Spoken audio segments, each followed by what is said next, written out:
Армысыз, құрметті көрермен, сіздермен бірге Қазақ Ньюс осы аптаның жаңалықтар легін ұсынамыз. Ресей президенті Владимир Путин 24 ақпанда түнде жасаған үндеуінде Ресей армиясы Донбаста арнайы операция бастайтынын мәлімдеді. Украинаның кейбір қалаларында жарылыс болғаны хабарланды. 24 ақпанда Ресей президенті Владимир Путин Донбасс тұрғындарын геноцидтен қорғау үшін арнайы операция басталғанын жариялады. Путин Украинаны әскерсіздендіреміз деді. Осыған дейін Кремль Украинаға басып кірмейміз деп келген еді. Украина тарабы Киев, Харков, Днепрге ракетадан шабуыл жасалғанын мәлімдеді. Украина шекарашылары Беларусь әскерилері де Ресей әскеріне көмектесіп жатқанын мәлімдеді. Бірақ Александр Лукашенко мұны жоққа шығарды. Украина билігі Ресейдің шабуылынан кемі 40 әскери қызметкер қаза болғанын хабарлады. Қаза тапқандар мен жараланғандардың арасында бейбіт тұрғындар да бар. Одесса облысының билігі Ресейдің әуе шабуылынан 22 адам қаза болғанын хабарлады. Қазақстан әуе компаниялары 7 наурызға дейін Киевке ұшатын рейстерді тоқтатты. Қазақстан елшілігі Украинадағы қазақстандықтарды эвакуациялау жолын қарастырып жатқанын мәлімдеді.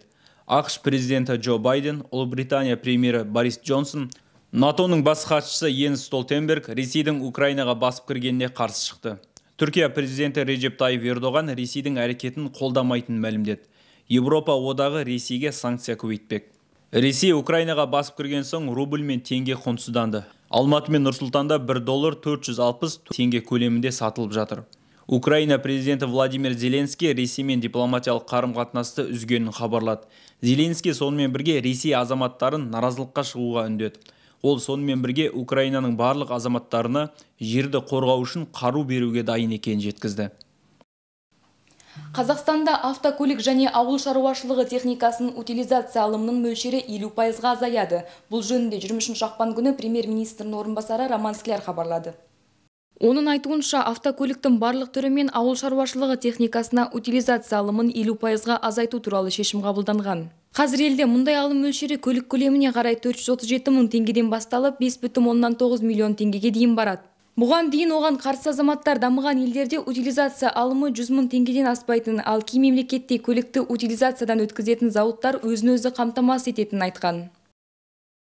21 ақпанда орталық коммуникациялар қызметінде өткен брифинг кезінде Ішкі істер министрлігінің тергеу департаментінің бастығы Санжар Әділов қаңтар оқиғасына байланысты 52 адам сотталғанын хабарлады.